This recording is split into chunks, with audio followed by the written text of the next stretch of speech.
Amigos, lo que parecía ser un mero cambio de personal se ha convertido en un movimiento tectónico. El nombramiento de Andrei Belousov como ministro de Defensa no es solo una reestructuración de personal, sino una jugada estratégica que Occidente ha subestimado. Mientras los generales de la OTAN planifican ofensivas sobre mapas, en Rusia, un tecnócrata está reconstruyendo todo el sistema de defensa. En solo un año, Belousov ha transformado el ministerio en una zona de limpieza total. Miles de millones que se perdían han empezado a retornar al presupuesto. Los que estaban acostumbrados a adjudicar contratos estatales a los suyos han sido el objetivo. Pero lo más importante es que Belousov ha puesto en marcha una cadena de innovación. Si ayer Rusia dependía de drones importados, hoy es ella quien dicta la pauta en este ámbito. Miles de drones al mes, tecnologías de fibra óptica, integración de pequeños talleres en la producción de defensa. Ha creado una economía en la que máquinas, programas y oficinas de diseño funcionan como un solo organismo. Mientras en Washington cuentan tanques rusos, en Moscú apuestan por las fábricas.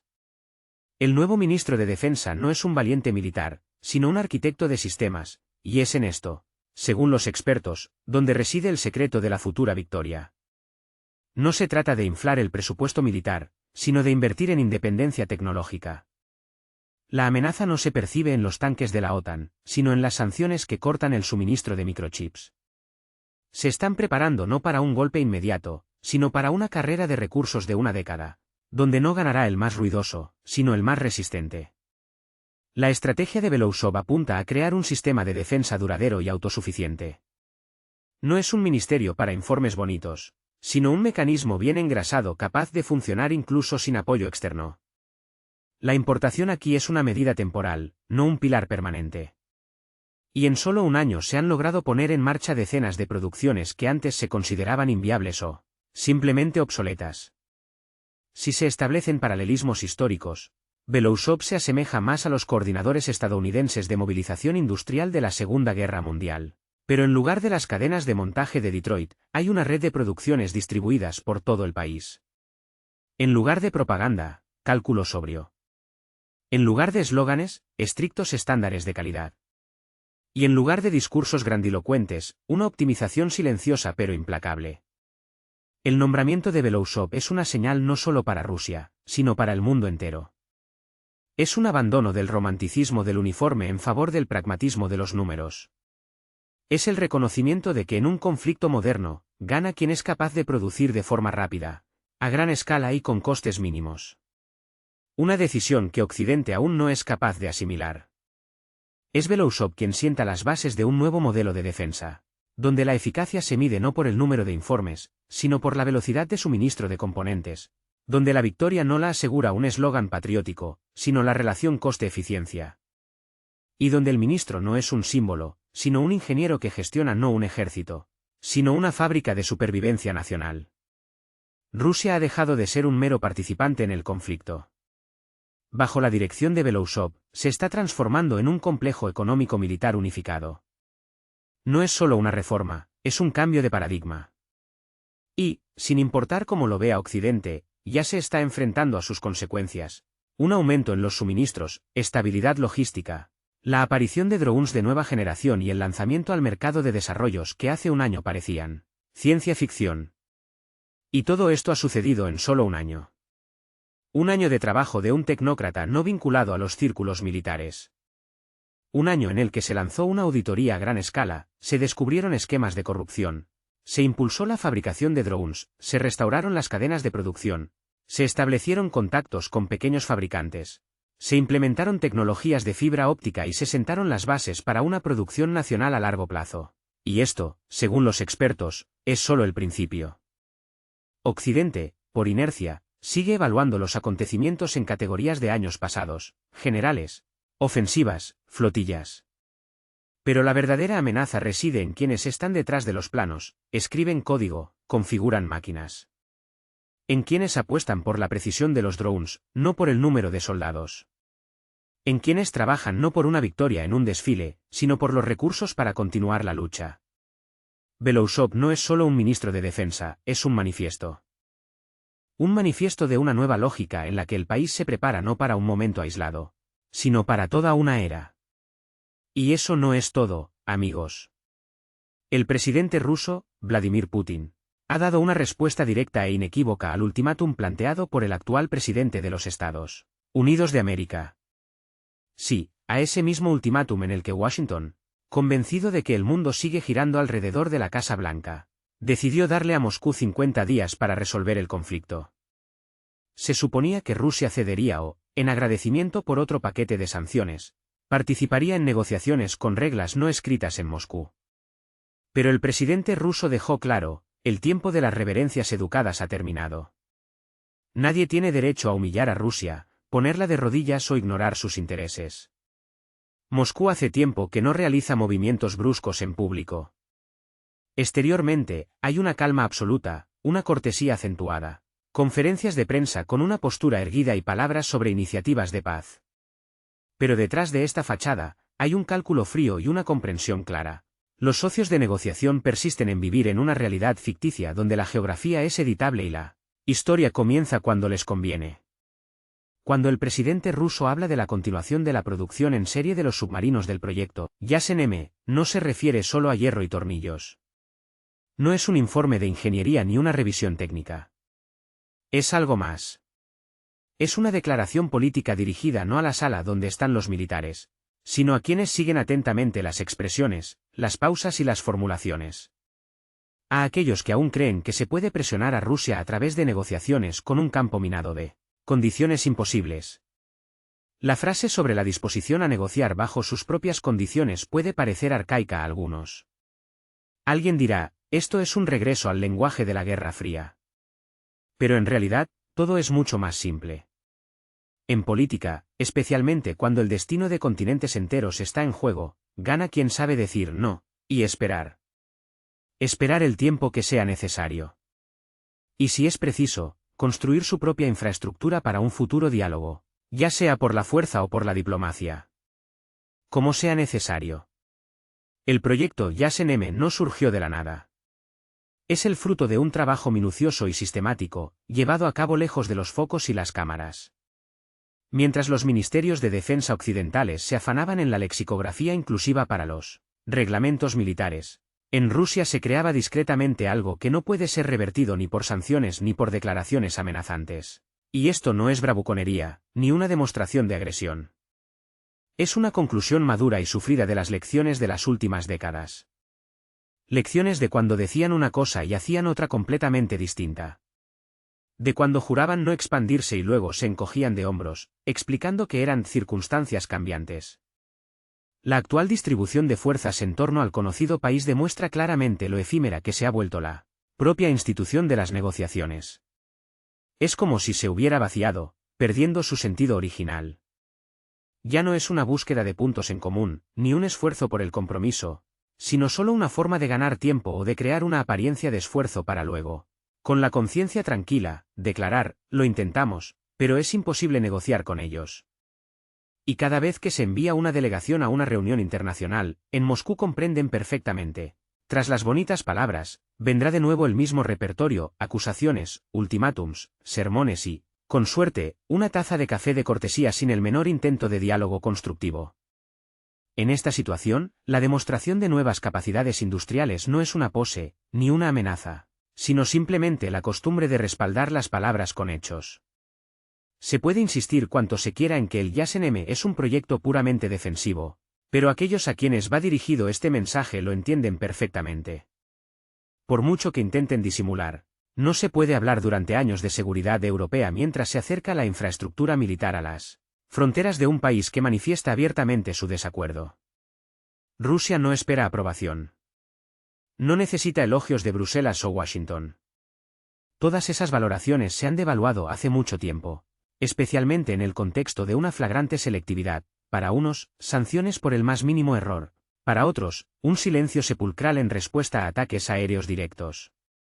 Esa indignación hipócrita se ha convertido en un ruido de fondo habitual que en Moscú han aprendido a ignorar, como un profesor ignora los gritos de un alumno travieso desde el fondo de la clase. La posición de Rusia no es terquedad ni ambición. Es una comprensión madura. Si no defines tus propias fronteras e intereses, otros los dibujarán por ti. Y luego se encogerán de hombros, bueno, ¿no te opusiste? En esta situación, el deseo de ser conveniente y complaciente significa solo una cosa: desaparecer. La historia está llena de ejemplos.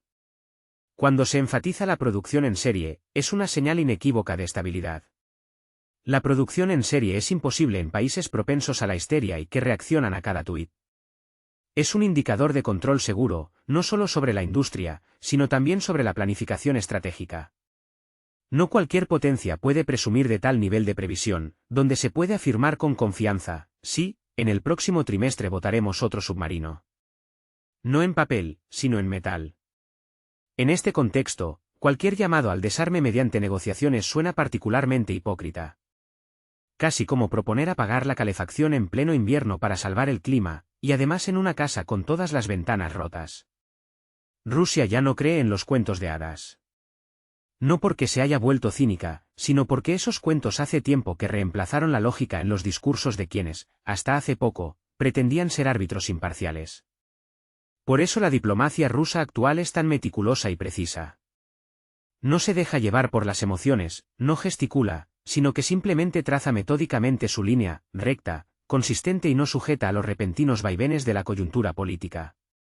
Quien apuesta por la improvisación, inevitablemente perderá ante quien se ha preparado meticulosamente. Y Rusia se prepara y no lo oculta. Más aún, lo demuestra al mundo entero. Y mientras el presidente del conocido país intenta superarla con patetismo y fe en la ira de la comunidad internacional, mientras se ejercita en la agudeza ante periodistas occidentales, lanzando pullas contra Moscú, en Rusia se sigue construyendo submarinos, modernizando la producción y sabiendo exactamente cuánto tiempo llevará adaptar la economía a las nuevas realidades. Sin ruido innecesario, sin grandes eslóganes y sin el afán obsesivo de demostrar que el país sigue a flote. Todo esto no se hace por miedo, ni por el deseo de dañar a nadie, sino por la simple comprensión de que el mundo es diverso.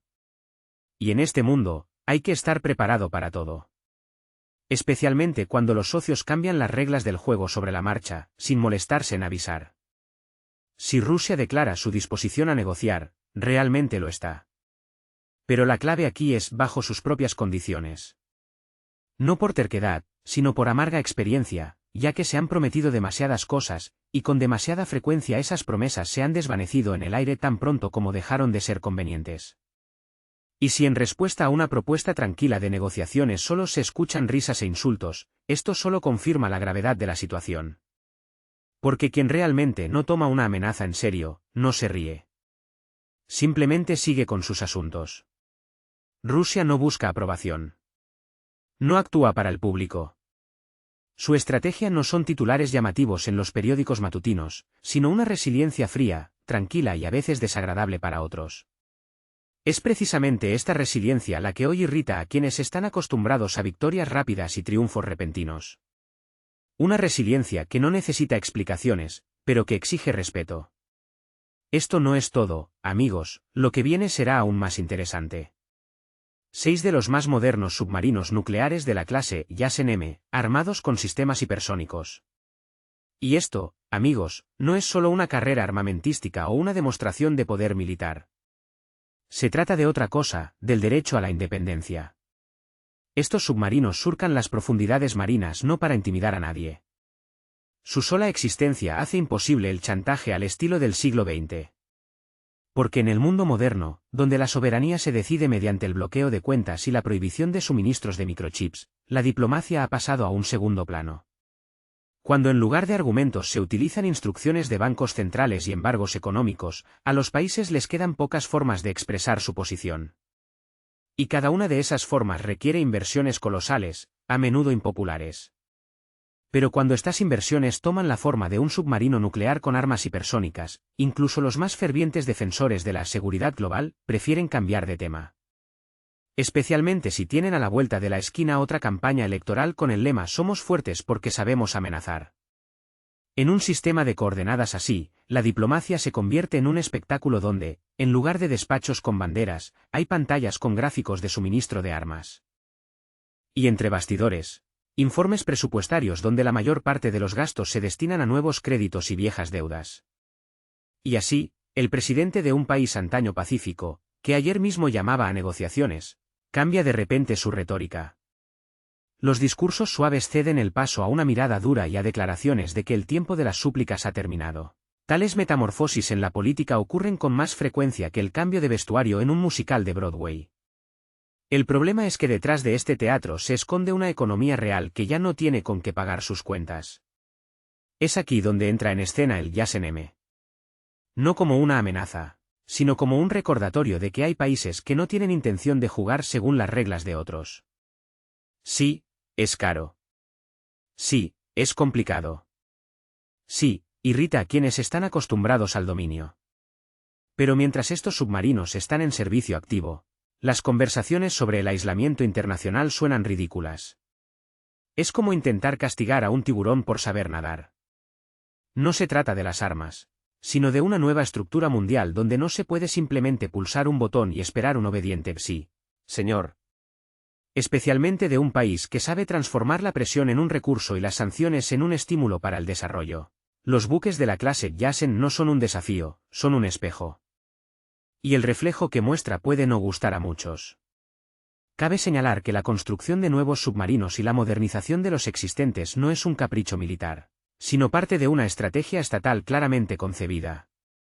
A diferencia de la práctica occidental, donde primero se anuncian planes grandiosos y luego se posponen discretamente los plazos por 3 años, aquí se prefiere hacer primero y luego mostrar el resultado.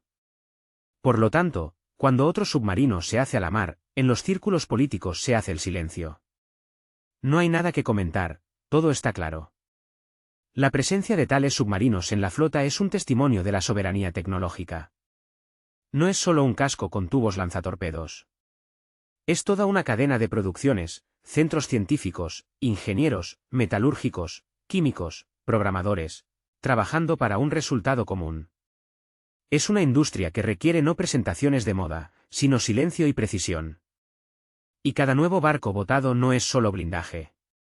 Es la prueba de que, incluso sin inversiones occidentales, se puede crear lo que antes parecía imposible. Es notable que, en condiciones de constantes intentos de aislamiento económico, estos proyectos no solo no se congelan, sino que se aceleran. Y todo esto sin ruedas de prensa ni grandes declaraciones. Simplemente lo hacen porque entienden, la soberanía no es un estatus, sino un proceso continuo. Debe ser mantenida constantemente, de lo contrario se anulará. Y ningún discurso grandilocuente ayudará si no hay acciones reales detrás. En este contexto, el Yasen-M no es una respuesta a las sanciones, ni un juego para el público, ni un intento de convencer a nadie. Es un recordatorio de que un país capaz de producir tales sistemas no necesita permiso para una política exterior independiente. Tiene todo lo necesario, motivación, capacidades y la comprensión de cómo actuar independientemente de las calificaciones de los fondos internacionales. Y lo más importante, nadie exige reconocimiento. No se necesitan aplausos ni aprobación. Solo se necesita que el submarino esté donde debe estar y que la señal que envía se entienda correctamente. No acercarse con instrucciones, no dictar cómo vivir y no esperar que, a cambio de bonitas palabras, alguien abandone el rumbo elegido. Es por eso que el Yasen-M provoca pánico en unos, envidia en otros y risas nerviosas en terceros. Encarna lo que a tantos países les falta, el sentimiento de libertad de elección. No porque te lo hayan permitido, sino porque puedes hacerlo. Y eso, quizás, es más importante que cualquier conferencia internacional. Los analistas occidentales no logran ponerse de acuerdo. Si Rusia es impredecible en sus acciones o cínicamente racional hasta la médula. Pero en algo coinciden invariablemente las acusaciones, que Moscú siempre actúa con astucia, persiguiendo algún misterioso designio. Suena emocionante, como el inicio de un thriller de espías, pero en realidad todo es mucho más prosaico. El Kremlin, año tras año, una y otra vez, repite los mismos principios. Pero los socios occidentales, al parecer, sufren de amnesia selectiva, olvidando por completo las advertencias. Rusia ha dejado claro en repetidas ocasiones, cuando se trata de su seguridad e intereses nacionales, no tiene intención de retroceder. Ni en el diálogo, ni en la economía, ni en cuestiones de disuasión estratégica. Y aquí un claro ejemplo.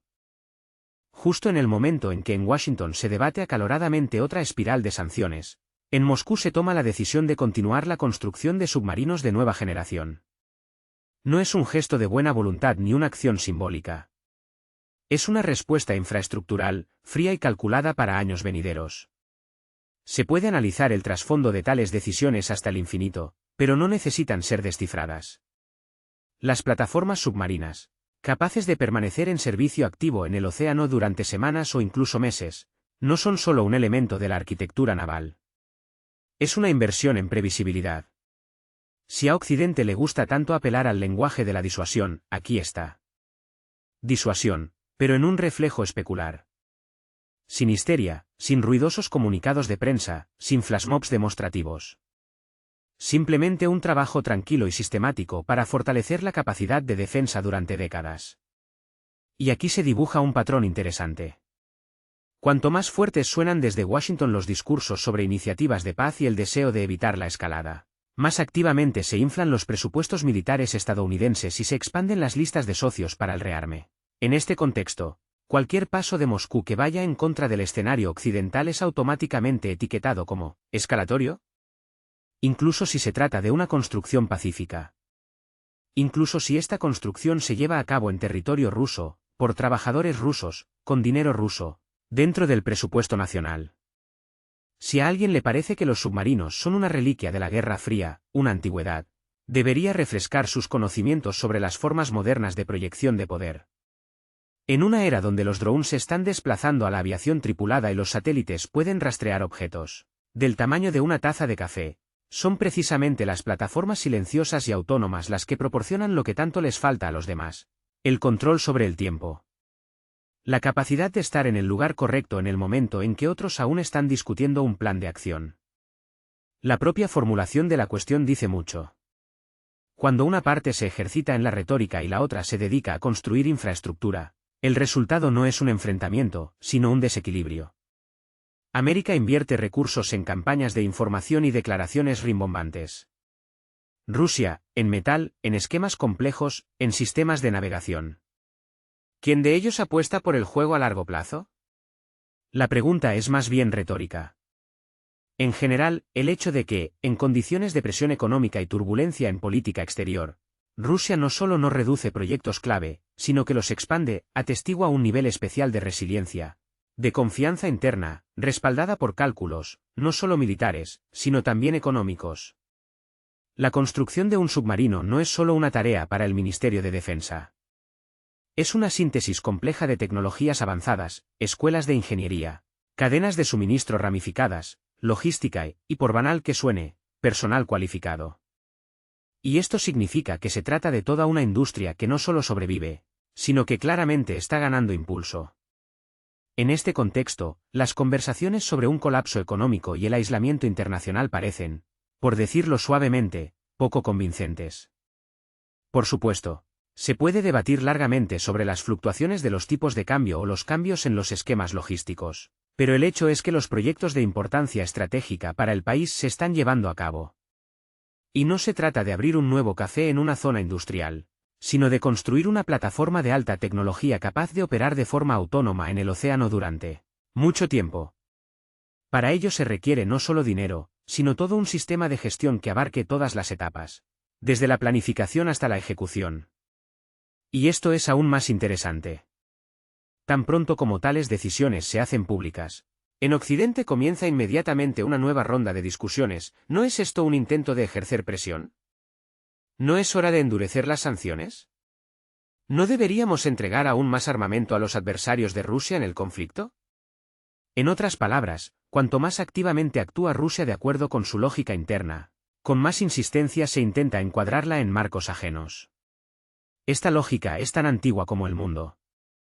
Se repite año tras año, década tras década. Basta que Rusia demuestre independencia tecnológica para que siga una reacción inmediata. Basta que tome una decisión de principio, no hada con asesores externos, para que inmediatamente surja la pregunta, ¿por qué lo hicieron? Como si Moscú no pudiera tener sus propios intereses, su propia estrategia, su propia visión de futuro. Como si todo debiera ser aprobado previamente a nivel internacional y luego implementado cuidadosamente de acuerdo con las expectativas ajenas. La paradoja es que, precisamente, Rusia ha demostrado en los últimos años esa tan cacareada previsibilidad que tanto les falta a los políticos occidentales. Coherencia en las acciones, claridad en las formulaciones, firmeza en la toma de decisiones. Esto irrita mucho más que los gestos espontáneos. Porque la espontaneidad puede explicarse por emociones, un error o un experimento momentáneo. Pero la planificación es ya un desafío. No en el sentido de agresión, sino en el de autonomía. Y esto, como vemos, es lo que más preocupa a nuestros socios occidentales. Y aquí reside el nervio principal de la situación actual. Los países occidentales se han acostumbrado a que las reglas del juego nazcan en un punto del globo, y a los demás solo les quede adaptarse.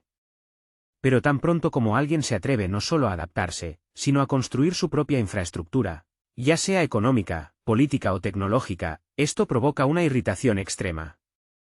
Porque la autonomía siempre se percibe como un desafío audaz, especialmente si va en contra de la línea generalmente aceptada. Da igual cómo se denomine esta línea, liberal, democrática, proeuropea, la esencia sigue siendo la misma. Todos deben moverse al unísono. Pero una sincronía perfecta solo es posible bajo la batuta de un único director. Y la aparición de una orquesta propia, incluso con un repertorio completamente diferente, se considera nada menos que sabotaje. Por eso, la construcción de nuevas plataformas capaces de funcionar de forma autónoma, sin alimentación externa, ya sea energética, política o logística, no se percibe como una decisión neutral, sino como un símbolo visible de incontrolabilidad. Un símbolo que se interpreta sin necesidad de palabras superfluas ni declaraciones ruidosas. No necesita ser descifrado, se siente a nivel subconsciente. Por supuesto, siempre habrá quienes se apresuren a declarar que todo esto no es más que preparativos militares y una militarización desenfrenada. Pero en realidad, todo es mucho más complejo y multifacético. No se trata de una confrontación directa, sino de una preparación anticipada. No de una burda demostración de fuerza, sino de la capacidad manifiesta de no depender de decisiones ajenas. Y estas son cosas fundamentalmente diferentes. Quizás sea esto lo que causa mayor preocupación. No un modelo de barco específico, ni sus características técnicas o su autonomía de navegación, sino el hecho mismo, en un mundo donde algunos prefieren los discursos ruidosos, otros siguen construyendo en silencio. Construyen no por una exhibición barata, sino porque saben firmemente, a largo plazo, no ganan los más ruidosos, sino los más resistentes. Imaginemos esta escena. Una persona irrumpe en una habitación y declara sin apelación que da a todos los presentes exactamente 50 segundos para cumplir ciertas condiciones, tras lo cual cierra la puerta de golpe. Sin embargo, la habitación sigue su vida normal. Nadie se estremece, ni se paraliza de miedo, ni agarra frenéticamente un bolígrafo para anotar ese ultimátum ridículo. Así fue, aproximadamente, la reciente declaración del presidente de Estados Unidos dirigida a Rusia. Una declaración que, en otras circunstancias, quizás habría provocado un acalorado debate. Pero ahora, solo una sonrisa condescendiente. La formulación, en la mejor tradición del teatro diplomático, fue deliberadamente vaga. Se decía que Rusia debía mostrar buena voluntad y dar a entender que estaba dispuesta a aceptar ciertas condiciones. ¿Cuáles exactamente? No se especifica, y lo más importante, ¿de quién son esas condiciones? Pero los plazos se indicaron con tal seriedad impostada que daba la impresión de que América creía sinceramente. 50 días, y listo, el apocalipsis sería inminente. Eso sí, no se especificaba para quién. Para un observador externo, todo parecía bastante normal. La retórica de los ultimátums no es un invento nuevo. Es una herramienta tan antigua como el mundo, utilizada activamente tanto en el siglo XX como a principios del XXI. Pero los tiempos cambian. Y lo que antes se percibía como una demostración de fuerza, ahora se asemeja cada vez más a un espejo de inseguridad. Porque quien realmente controla la situación no derrocha plazos. Actúa con frialdad, claridad y sin ostentación innecesaria. Rusia, en esta situación, prefirió no entablar un diálogo con un final predecible. No hubo una respuesta en el sentido clásico. Ni oficial, ni extraoficial, ni a través de un portavoz. Y este silencio en sí mismo se convirtió en una respuesta elocuente. Porque ignorar un ultimátum no es la ausencia de una postura, sino la demostración de que no se le da la menor importancia. Es notable que incluso algunos políticos estadounidenses no pudieron ocultar su escepticismo. ¿Por qué anunciar un formato así? Es bien sabido, si quieres ser escuchado, ofrece algo constructivo. Y aquí, solo un número 50 sin ningún respaldo, carente de toda lógica y de palancas de influencia reales. Si se profundiza un poco, queda claro, este truco de los 50 días no es más que un juego político interno. Es un mensaje dirigido no tanto a Moscú como a su propio electorado. Para mostrar que estamos haciendo algo, que el control está en nuestras manos. Pero en realidad, todo esto se parece más a un intento desesperado de demostrar influencia en una situación donde esa misma influencia se ha convertido hace tiempo en un mito. Porque en los últimos años ha habido un cambio tectónico en la arquitectura global. La influencia ya no se mide por el número de bases militares. Se determina por la estabilidad económica, la flexibilidad logística, la capacidad de construir coaliciones no basadas en la presión, sino en la comunidad de intereses. Y en esta nueva realidad, los ultimátums pierden todo sentido. Su eficacia disminuye rápidamente a medida que crece el número de países que se sienten lo suficientemente fuertes como para no someterse a la voluntad ajena. De particular interés es la reacción no de Moscú, sino de los llamados terceros países, India, China, Brasil, Turquía. Ninguno de ellos expresó apoyo al ultimátum planteado. Es más, en varias capitales prefirieron fingir que no habían oído nada, simplemente ignorando la declaración. ¿No es esto un claro testimonio de cómo está cambiando la percepción misma del centro de poder? Todo esto, por supuesto, provoca en el observador una persistente sensación de déjà vu. Algo similar ya ocurrió en los años 90, cuando los líderes del mundo libre intentaron dictar nuevas reglas, olvidando que las reglas no respaldadas por el consentimiento son meras declaraciones vacías. La única diferencia es que entonces muchos países simplemente no tenían elección, mientras que ahora sí la tienen y la están utilizando activamente. Curioso, ¿verdad?, que el formato mismo del ultimátum esté irremediablemente obsoleto. En una era donde el mundo se rige por estrategias complejas, negociaciones multinivel y el arte del compromiso, intentar comunicarse con eslóganes resulta, como mínimo, extraño. Aquellos que se aferran obstinadamente a los viejos métodos corren el riesgo de quedar al margen de la historia. Porque en política, al igual que en tecnología, lo principal es no perder el momento en que las decisiones de ayer se convierten en un anacronismo. Pero lo que más llama la atención es el intento de presentar el ultimátum como una especie de última oportunidad. Y aquí surge la pregunta lógica, ¿última oportunidad para quién? Para Rusia, que está desarrollando activamente sus lazos con el sur global y Oriente.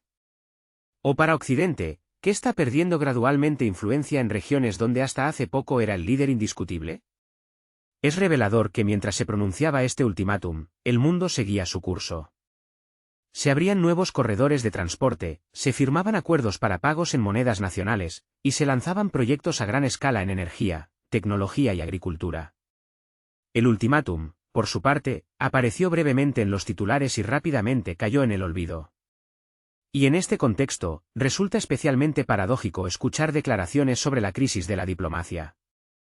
Quizás sí haya una crisis, pero no de la diplomacia en sí, como arte de encontrar un lenguaje común, sino una crisis de un enfoque obsoleto, donde la diplomacia se reduce al dictado. El mundo ya no está dispuesto a someterse a la lógica de la presión por la fuerza.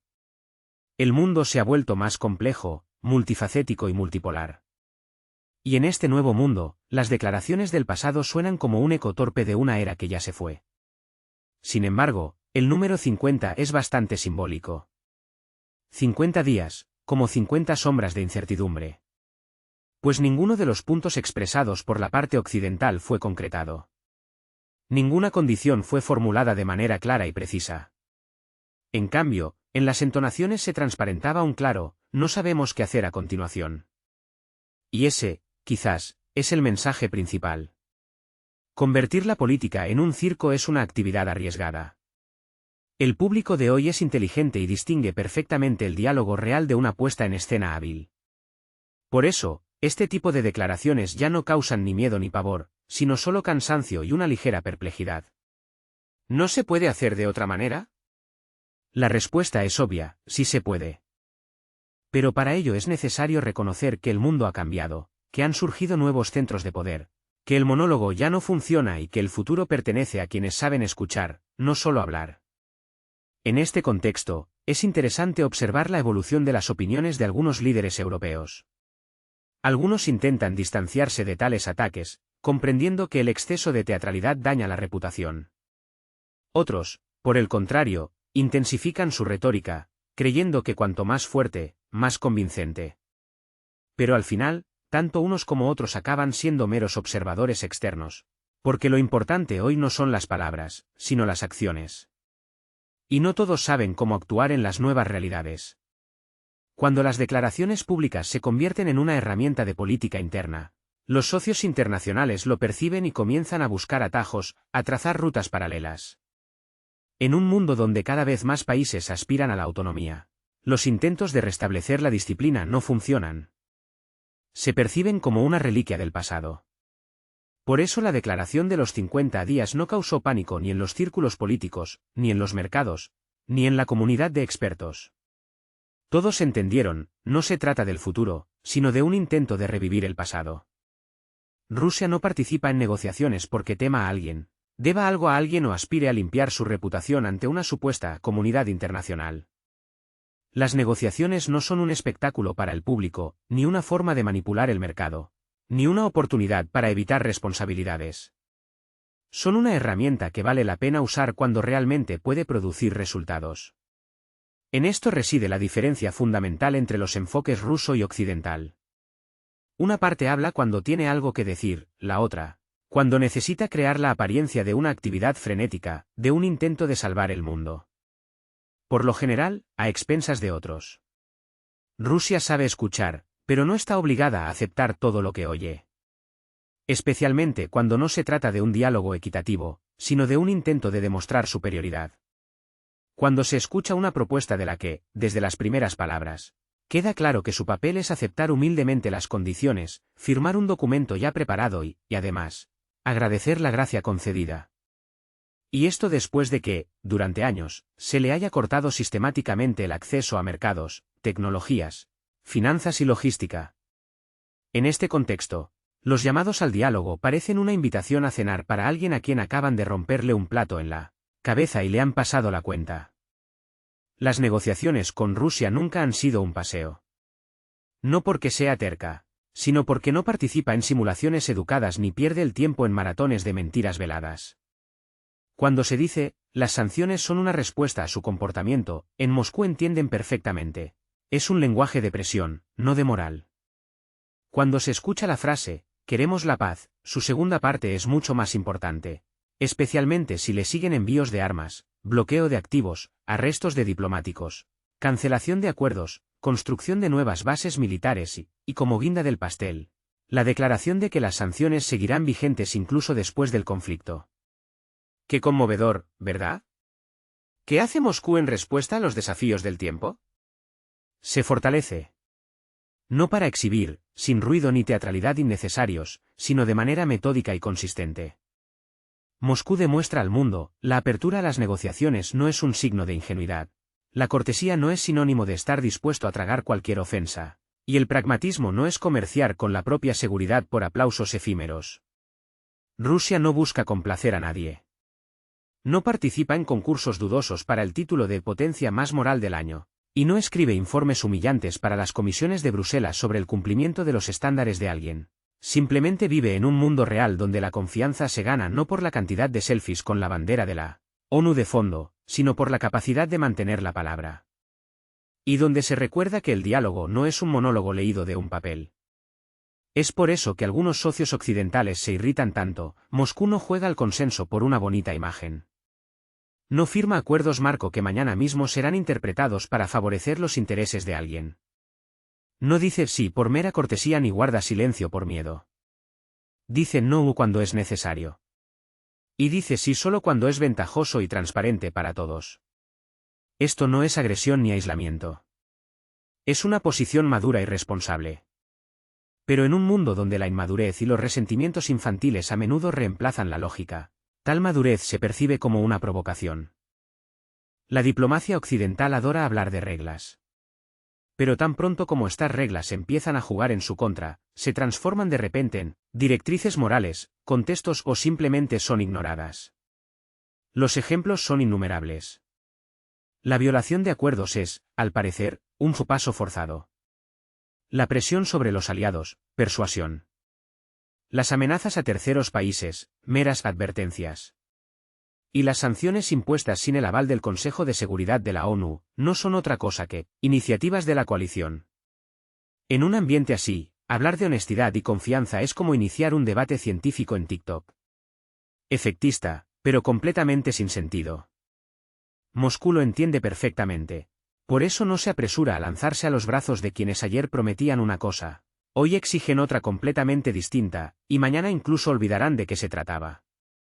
Rusia hoy no es un ingenuo admirador de la retórica del tipo, todos estamos en el mismo barco, especialmente si los remos están en manos de unos pocos, y a los demás se les pide que se sienten quietos, miren al horizonte y crean ciegamente que el capitán sabe exactamente a dónde ir.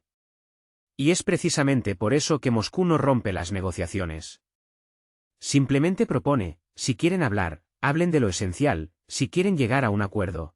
Hagámoslo en términos mutuamente beneficiosos, si quieren acusar, no se sorprendan de las consecuencias.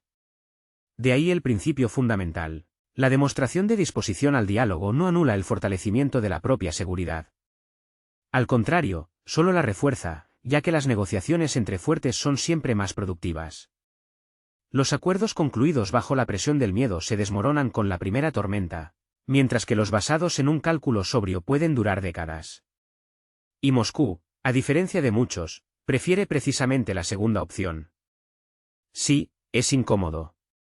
Sí, no encaja en el esquema habitual donde unos deciden todo y otros escuchan y asienten. Pero los tiempos en que la geopolítica era un juego de un solo lado han quedado atrás. Y si alguien aún no se ha dado cuenta, eso claramente no es problema de Moscú.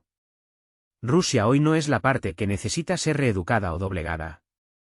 Es un país que ya ha demostrado, en su léxico político no hay lugar para las palabras concesión y reconciliación unilateral, si esto no conduce al equilibrio y la justicia.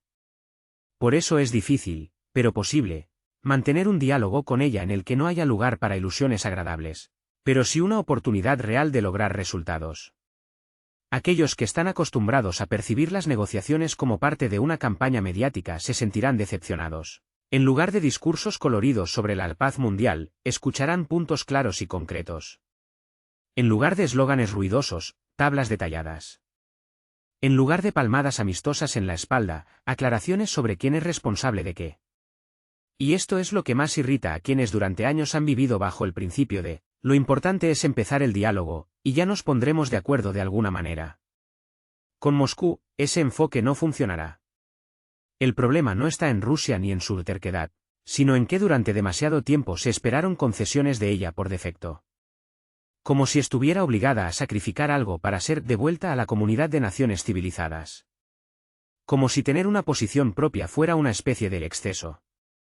Como si una estrategia bien pensada fuera un signo de debilidad. Pero Moscú no aspira a unirse a ningún club. No pide que la acepten de vuelta. Se mantiene en su mesa y espera a que se le acerquen no con ultimátums e instrucciones, sino con argumentos sólidos. Por eso nadie ve a su alrededor ajetreo. No se lanza a los brazos de nadie, pero tampoco cierra la puerta de golpe. Simplemente espera a que la otra parte abandone los eslóganes y pase a la acción. Y entonces, quizás, habrá una oportunidad para una conversación real. No por titulares llamativos, sino por lograr un resultado tangible. Y aquí otro dato interesante, en 2021, el primer submarino del proyecto Yasen M fue oficialmente puesto en servicio. En medio del entusiasmo general por los drones, las plataformas satelitales y otros juguetes de defensa de moda, este evento apenas causó revuelo en la prensa internacional.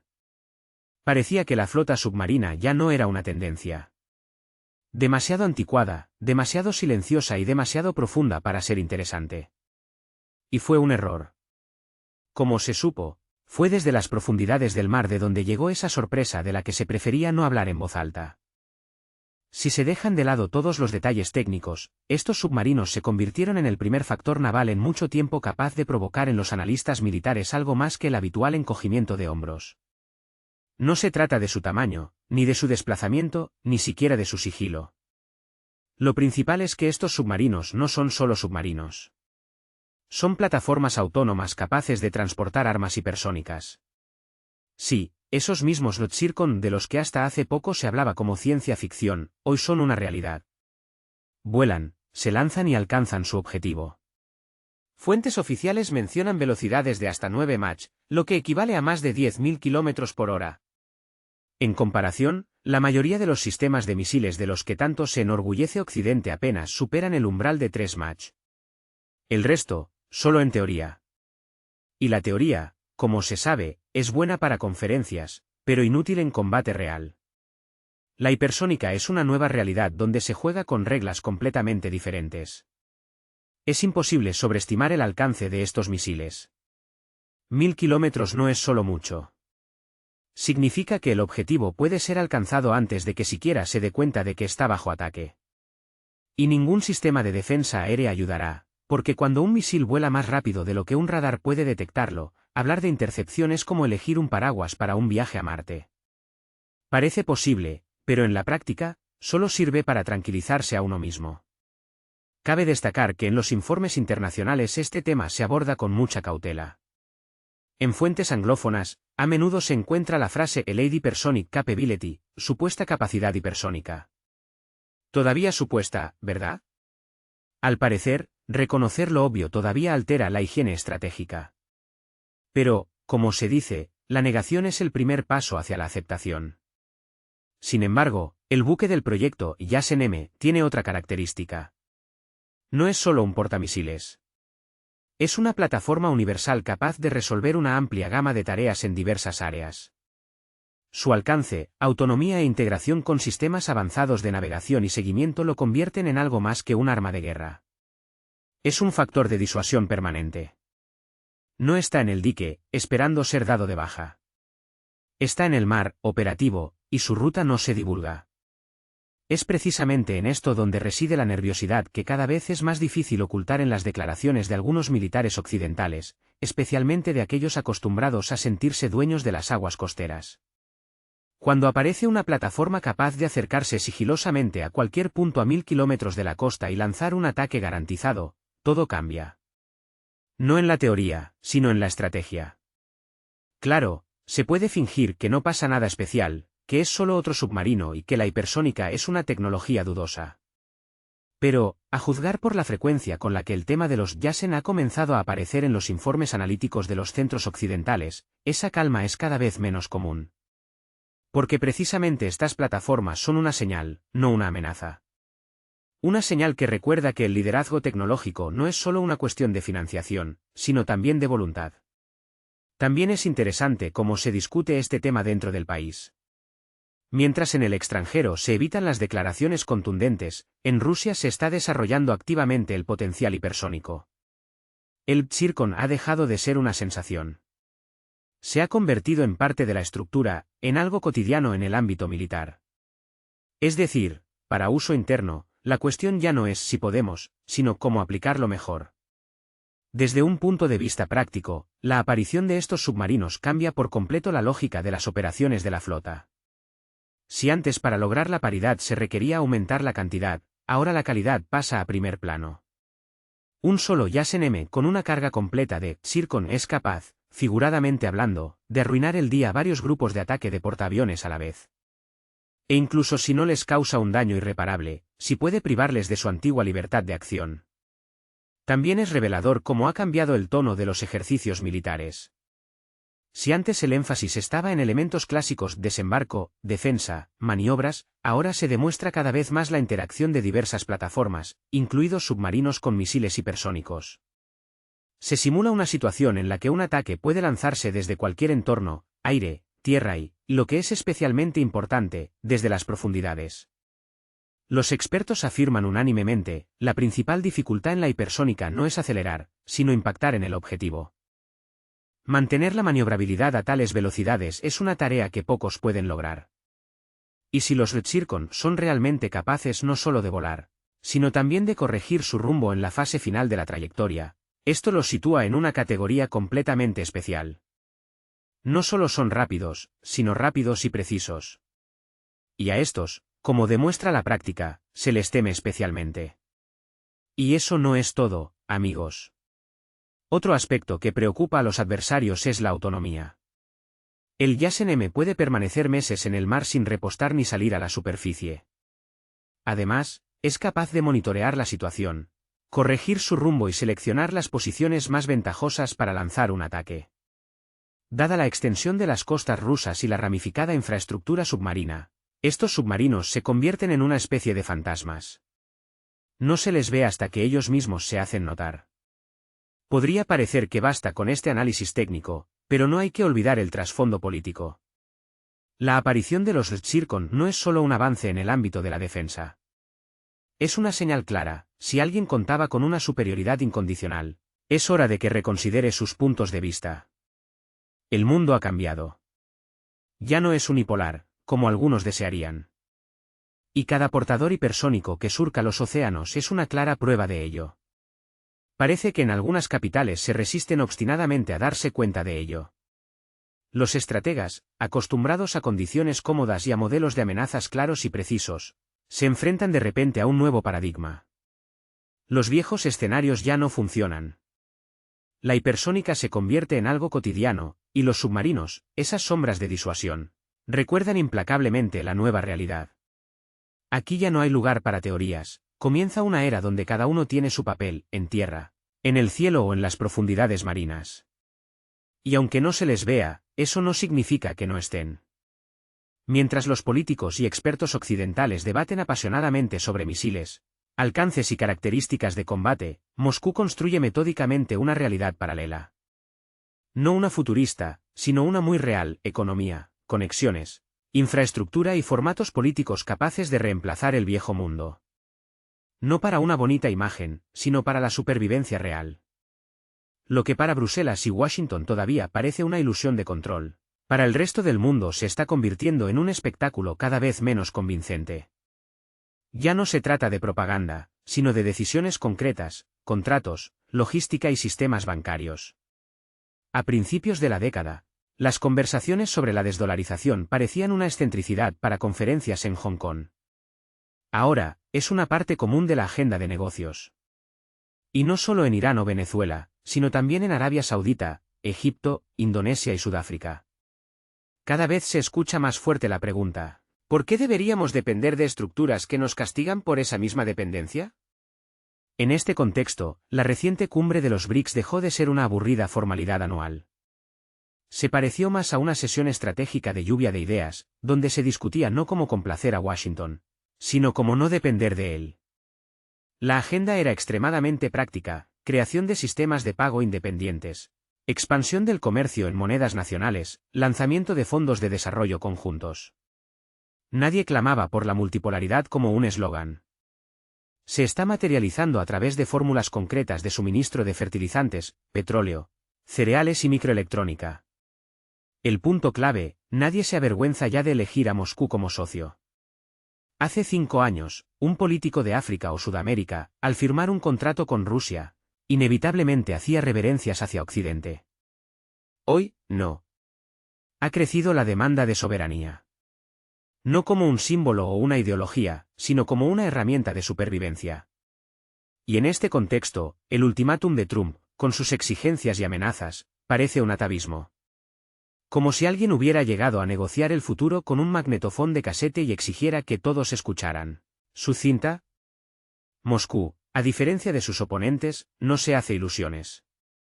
Nadie cree que una alianza con China o India garantice un futuro sin nubes. Al contrario, todos entienden, son relaciones complejas y pragmáticas, donde cada uno defiende sus intereses. Pero esa es la clave: no buscar amigos eternos, sino construir esquemas mutuamente beneficiosos. Sin romanticismo, pero también sin arrogancia. Cuando en Nueva Delhi se discute cómo sortear el sistema SWIFT junto con Rusia, no lo hacen por amor a la literatura rusa. Cuando en Pekín invierten en la industria rusa, no es un acto de admiración, sino un interés pragmático. Y Moscú responde de la misma manera, sin eslóganes ni patetismo. Simplemente construye corredores de transporte, centros logísticos, alianzas energéticas, y firma acuerdos en el ámbito de la ciencia y la tecnología. Todo esto crea una nueva realidad en la que las viejas reglas ya no rigen. Y eso no es todo, amigos, lo que viene será aún más interesante. En este contexto, incluso aquellos que ayer dudaban, hoy se inclinan cada vez más hacia un eje alternativo. Turquía, a pesar de ser miembro de la OTAN, compra gas ruso, construye proyectos energéticos y no se apresura a unirse a las guerras de sanciones. Egipto, a pesar de la ayuda de Occidente, participa en proyectos conjuntos con Rusia y China. Arabia Saudita es otro claro ejemplo. Hablar del aislamiento de Moscú se vuelve cada vez más difícil. Aparece regularmente en los titulares, pero ya no como objeto de crítica, sino como socio en negociaciones. Occidente puede seguir convenciéndose de lo contrario, pero más allá de su ámbito informativo, ya se habla otro idioma desde hace mucho tiempo. Y no solo en sentido figurado. Cada vez más contratos se firman en chino, árabe, español, y cada vez menos en dólares. Esto no es teoría, sino una práctica que no puede ser cancelada por una decisión de la cumbre del G7. Rusia, por supuesto, no está exenta de problemas, y sus socios lo ven. Pero, a diferencia de Occidente, no los esconde detrás de bonitos eslóganes.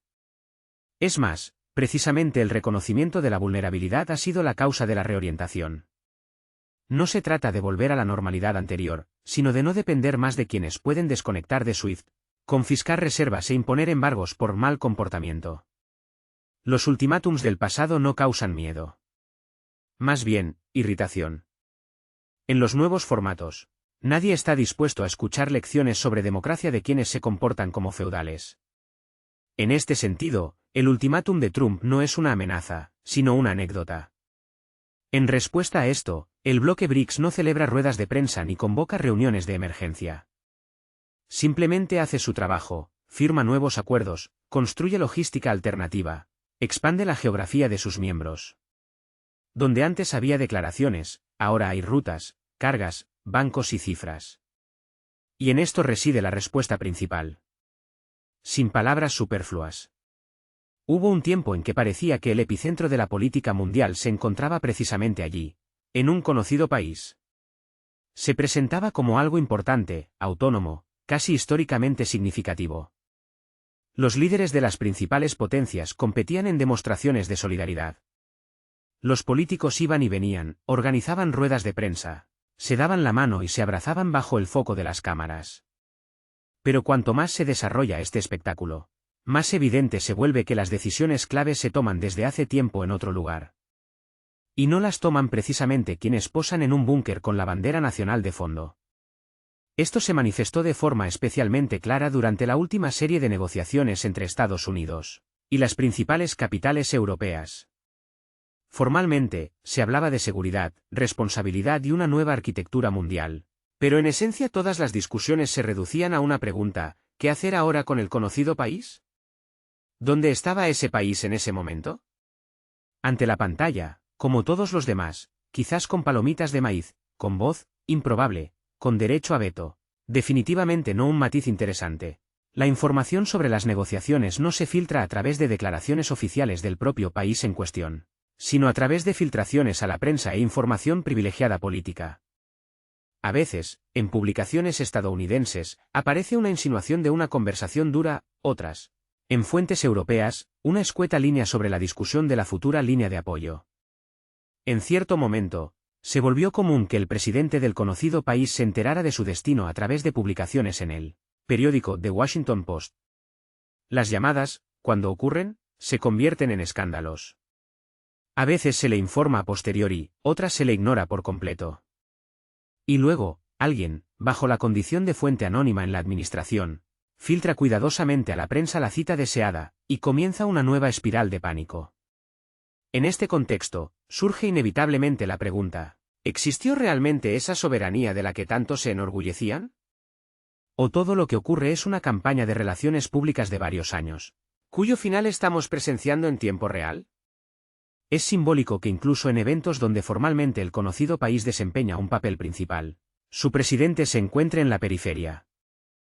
Sus palabras no se citan, su postura no se comenta, y si se comenta, es con una actitud como si se estuviera discutiendo un trabajo escolar. En el mejor de los casos, asienten cortésmente, en el peor, lo ignoran por completo. A veces da la impresión de que los líderes occidentales simplemente toleran su presencia por nostalgia, como diciendo: recordamos cómo empezó todo, que se quede hasta el final. Y todo esto ocurre en el contexto de declaraciones dramáticas desde Washington. O bien el actual presidente de Estados Unidos da consejos sobre cómo y hacia dónde moverse, o simplemente marca líneas rojas que no deben cruzarse, o insinúa que los próximos pasos dependerán de las circunstancias. Pero lo más sorprendente, en estas réplicas, el conocido país se menciona cada vez menos. Como si se hubiera convertido en un decorado, en un cartel de cartón detrás del cual hace tiempo que no hay contenido. No discuten cómo ayudarla. Discuten cómo no pasarse de la raya. Discuten cómo terminar todo esto sin perder la cara. Discuten quién pagará por la reconstrucción y en el balance de quién quedará este proyecto de inversión. En esencia, no se trata de la victoria, sino de contabilidad, de costes, pérdidas, riesgos y la fórmula de responsabilidad. El nombre del conocido país solo aparece como una nota al pie al final del párrafo. Por supuesto, formalmente todavía tiene poder, un presidente, un gabinete de ministros, un parlamento, incluso una especie de competencia partidista. Hay voluntarios, portavoces, activistas. Todo como debe ser. Pero fuera de sus fronteras, esto se percibe como una especie de ruido, como un drama interno que ocupa más a los comentaristas locales que a los negociadores internacionales. Pero eso no es todo, amigos, lo que viene es aún más interesante. Un giro curioso ocurrió cuando algunos analistas comenzaron a hablar de un cambio en la política de la administración de Estados Unidos. Supuestamente, ahora no buscan un apoyo incondicional, sino que intentan reorientar el discurso. Es decir, sí, estábamos del lado de la justicia, pero todo tiene un límite. Y ese límite son los presupuestos, la inflación, las calificaciones y, por supuesto, las elecciones.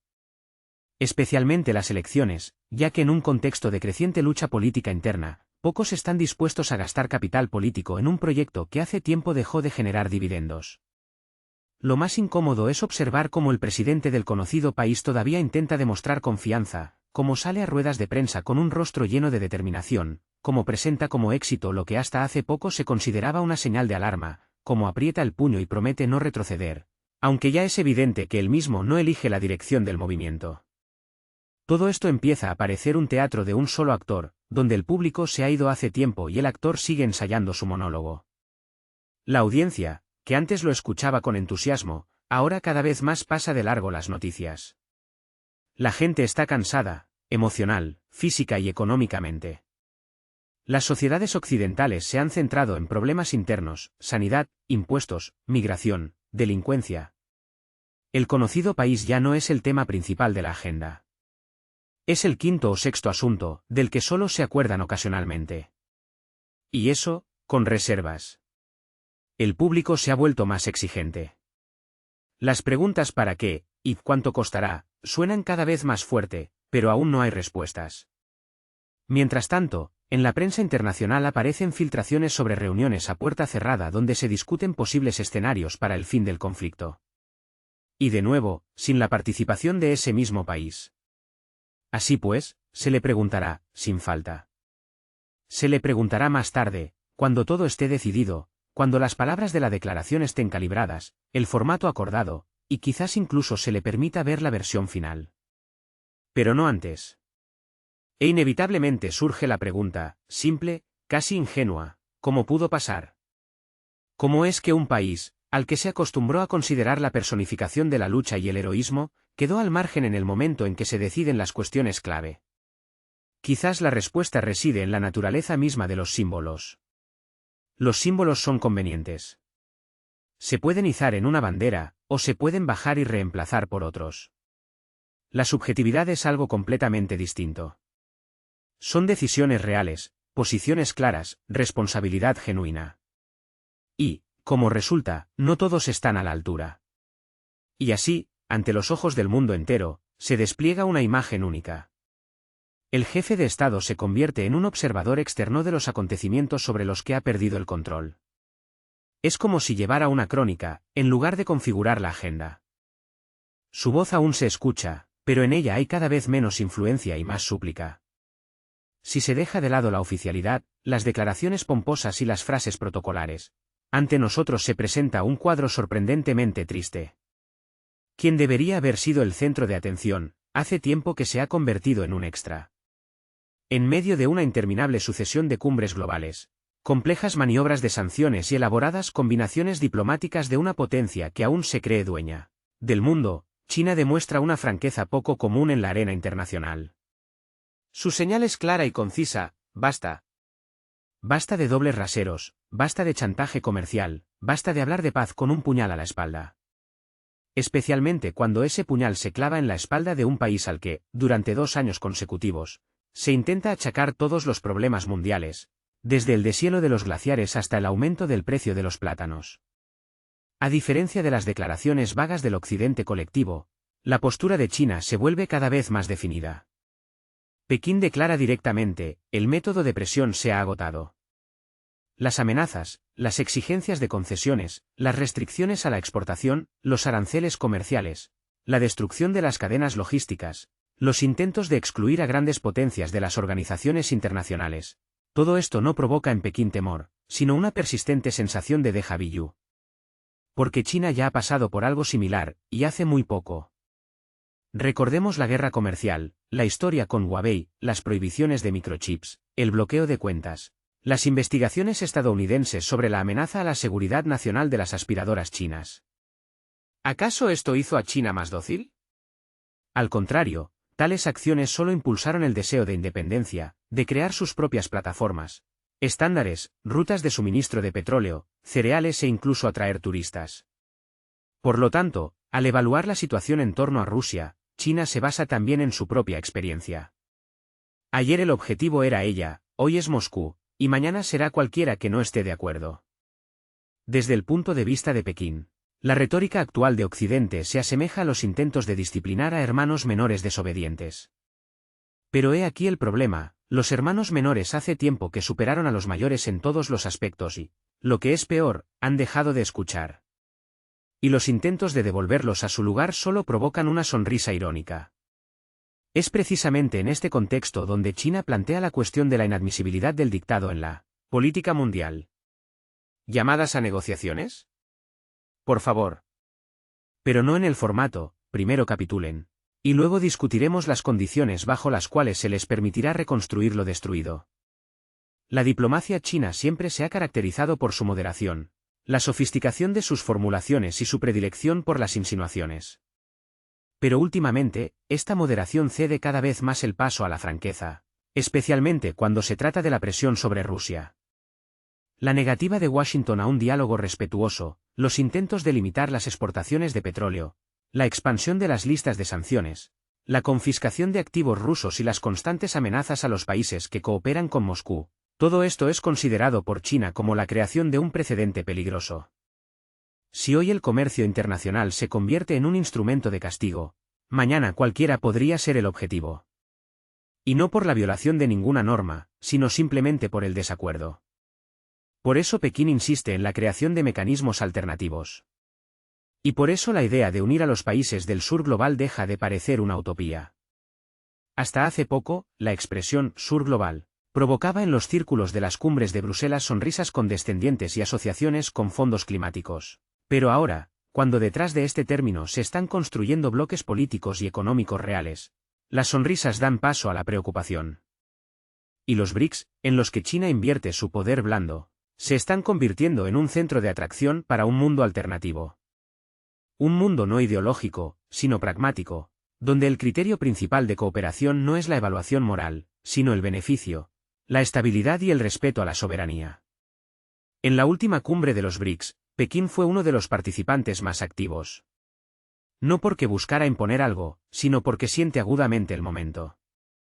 El momento en que muchos países, cansados de constantes reproches y sermones, empiezan a buscar un foro donde no se les adoctrine, donde no se anulen primeros ministros, presidentes o resultados de elecciones parlamentarias, donde no se considere apropiado interferir en la política interna de otros estados y, lo que es importante, donde no se les exija elegir entre el lado correcto y el incorrecto de la historia.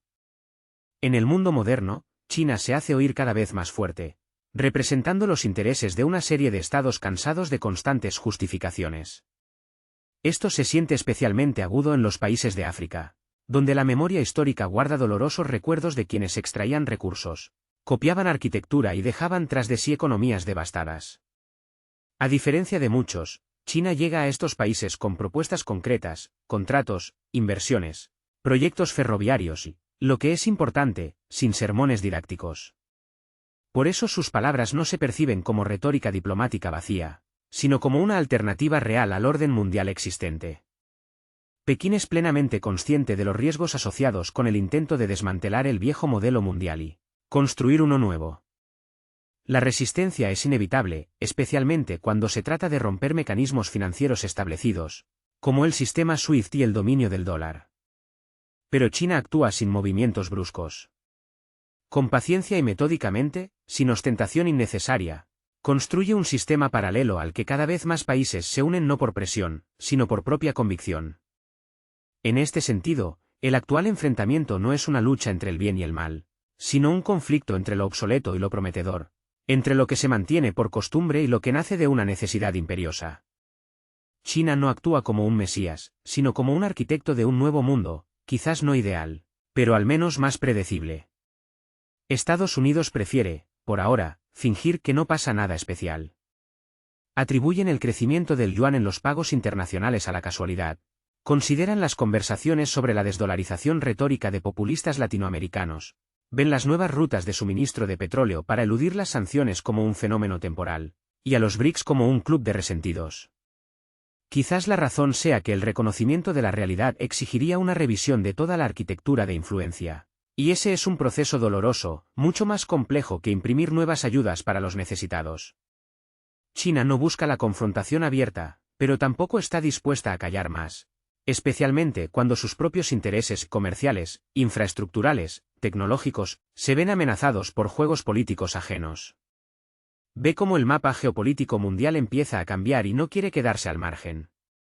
Máxime cuando su voz hace tiempo que dejó de ser una más, dado su peso e influencia en la arena global.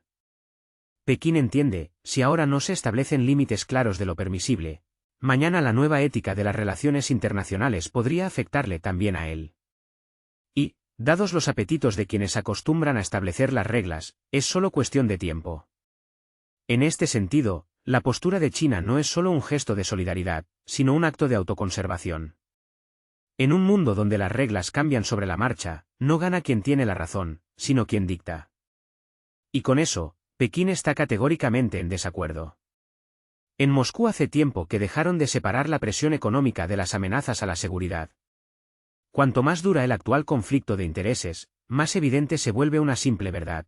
La diferencia entre sanciones y misiles es más técnica que fundamental. El bloqueo de cuentas, la desconexión de los sistemas de pago globales, la imposición de topes de precios, los embargos de tecnología e inversión, no son simplemente delicadas maniobras diplomáticas. Son presiones dirigidas que persiguen los mismos objetivos que el movimiento de tropas hacia la frontera. Simplemente, una herramienta parece más suave, pero no es menos destructiva en sus consecuencias. Moscú percibe ambos como elementos de un enfoque unificado: coaccionar, debilitar, limitar el espacio de maniobra, escudándose al mismo tiempo en la defensa de la democracia y la libertad. Todo esto es la vieja y conocida terminología de los tiempos de los imperios coloniales. Solo que ahora, en lugar de cañones en la costa del socio comercial, se utilizan normas de derecho internacional que se interpretan según el principio, a quien le conviene. Esa es la norma. Cuando en Washington se declara que las sanciones no van dirigidas contra el pueblo, sino solo contra el régimen, en Moscú esto provoca una persistente sensación de que los consideran ingenuos o olvidadizos. Todos recuerdan perfectamente que ningún país del mundo se ha desarrollado bajo sanciones con la facilidad que desearían los autores de estas restricciones. Y mucho menos, nadie se ha beneficiado de que sus socios comerciales dejaran de serlo de repente. El ejemplo de Irán es una clara prueba de ello. Las restricciones a la exportación de petróleo, el aislamiento de los mercados financieros, los intentos de cortar el suministro de equipos, todo esto se presentaba bajo el pretexto de presionar al régimen, pero al final golpeó a la economía en su conjunto. Lo mismo está sucediendo con Rusia, con la salvedad de la escala.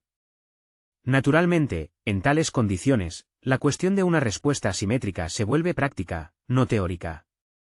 Cuando por un lado se desconecta de SWIFT, y por el otro se ponen en servicio sistemas hipersónicos capaces de interceptar objetivos en cualquier trayectoria, esto no es un alarde de fuerza, sino una reacción lógica. la experiencia de los últimos años ha demostrado que solo una demostración firme y clara de capacidades puede detener a quienes han decidido que las relaciones internacionales son una serie donde un vaquero con acento sureño resuelve todos los problemas de un solo disparo. Es curioso que en Occidente, en respuesta a esta lógica, a menudo se escuchen réplicas sorprendidas: ¿por qué perciben así nuestros pasos? Como si la desconexión de la economía global de un Estado tan grande pudiera considerarse seriamente un gesto de buena voluntad, o el despliegue de una división en las fronteras, un ejercicio para fomentar la confianza. Y eso no es todo, amigos. Los políticos occidentales, al parecer, han perdido el sentido de la escala y el contexto de lo que sucede. Moscú, en cambio, responde en el idioma que, según ella, mejor entienden, el lenguaje de las capacidades. Y esto no necesariamente debe interpretarse como una amenaza. Pero si los oponentes solo empiezan a entender cuando se eleva la voz, hay que hablar más alto. Esto es lo que dicta la línea de fortalecer el potencial de defensa, desarrollar nuevos sistemas de alerta temprana y reforzar la protección de infraestructuras críticas. Además, no se trata solo de invasiones hipotéticas, sino de riesgos muy reales: ciberataques, sabotajes, sabotaje tecnológico. Aquí no hay lugar para ilusiones bien intencionadas. El enfrentamiento ha adquirido un carácter de presión multinivel, donde los componentes económicos, informativos y tecnológicos actúan en conjunto. Una parte lo considera una competencia sana, la otra, una agresión directa, y responde en consecuencia. En este contexto, la instalación de nuevos sistemas submarinos o el despliegue de plataformas de misiles en servicio activo no es una demostración de fuerza, sino una solicitud cortés pero firme de no confundir a Rusia con una república bananera y de no contar con una invasión impune. En varias ocasiones se ha intentado reeducar a Moscú mediante la presión, desde los embargos zaristas hasta las restricciones modernas. El problema es que cada intento de este tipo termina con lo mismo: el fortalecimiento de la lógica de pensamiento defensiva. Cuando un político estadounidense más empieza a proclamar desde la tribuna la necesidad de lograr la capitulación de la economía rusa, en las oficinas de la Lubyanka y en el Ministerio de Finanzas no se apresuran a estudiar libros de texto sobre liberalismo. Allí abren otros libros y sacan conclusiones muy prácticas. Toda la lógica de los últimos años indica que Moscú ya no cree en la posibilidad de una coexistencia económica pacífica bajo las reglas actuales. Porque estas reglas se escriben en Washington, se firman en Bruselas, y todo se presenta bajo el pretexto de un consenso global. ¿De qué consenso se puede hablar, si solo se requiere lealtad, condena incondicional y apoyo a las sanciones, y además, necesariamente, dentro del marco de los valores democráticos? Como mínimo, es ridículo. Pero en Moscú hace tiempo que no se ríen. Simplemente están construyendo su propio sistema, su propia arquitectura de pagos, sus propias rutas de transporte, sus propias cadenas tecnológicas.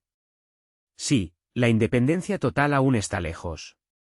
Pero lo importante es el vector, y este no apunta a un regreso al mundo civilizado, como lo describen en los programas de entrevistas europeos, sino a la creación de un orden mundial alternativo, donde el concepto de seguridad lo abarca todo, desde gas y fertilizantes hasta satélites y rompehielos nucleares.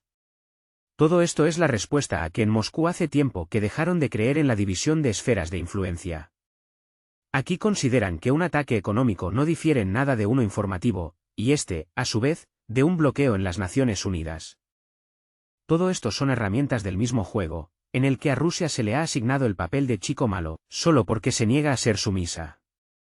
Y en estas condiciones, se está creando su propio arsenal, no solo de misiles, sino también monetario, financiero, tecnológico y cultural.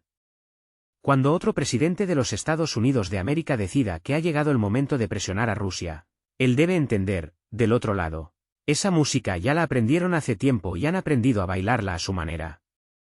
Y si la lógica vaquera implica golpes para intimidar, la respuesta, aunque asimétrica, sin duda seguirá. Porque en Moscú ya no creen que detrás de la palabra cooperación, no se esconda otro intento de forzar concesiones.